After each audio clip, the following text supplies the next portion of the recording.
அனைவருக்கும் வணக்கம். நமது ஓகோ உலகர் சேனலுக்கு உங்களை அன்போடு வரவேற்கிறேன். தினம் ஒரு பழமொழி என்ற தலைப்பிலே பழமொழி சொல்லிக் கொண்டிருக்கிறேன். இன்றைய பழமொழி அதுக்குரிய விளக்கம் சொல்லுகிறேன். பழமொழி: கப்பலே கவிழ்ந்தாலும் கன்னத்தில் கை வைக்காதே என்பதுதான் பழமொழி.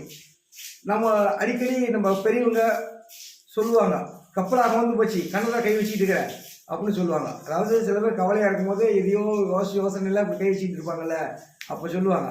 ஆனால் கப்பலை கவர்ந்ததுக்கும் கவலைப்படுறதுக்கும் அதை சொல்லலை. எவ்வளோ பெரிய கவலையாக இருந்தாலும் கன்னத்தில் கை வைக்காதே. பெரிய முதலீடு போட்டு தொழில் செஞ்சுருப்பாங்க, அதில் ஏதாவது சில சர்க்கிள்கள் எதாவது இருந்திருக்கும்.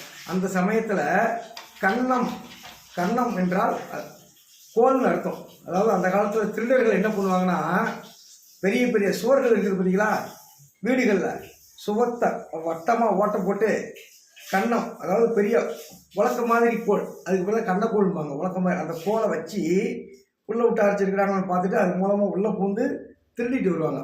அதுக்கு பேர் கண்ணக்கோல். நீ எவ்வளோ கஷ்டத்தில் இருந்தாலும் கண்ணக்கோலில் கை வைக்காதே, அதான் கன்னத்தில் கை வைக்காதே. கன்னம் என்றால் பெரிய கோல், உலக்க மாதிரி பெரிய கோலாக இருக்கும். அந்த கோல் வச்சு தான் அந்த காலத்தில் செவுத்தை ஓட்ட போட்டு உள்ளே போய் திருடிட்டு வந்துடுவாங்க. திருடக்கூடாது. நீ எவ்வளோ கவலைப்பட்டாலும் எவ்வளோ சர்க்கிள் வந்தாலும் கன்னத்தில் கை வைக்காதே. கன்னம் என்றால் கண்ணக்கோல், அந்த கோல் கன்னத்தில் கை வைக்காதுன்னு சொன்னது அதுதான்.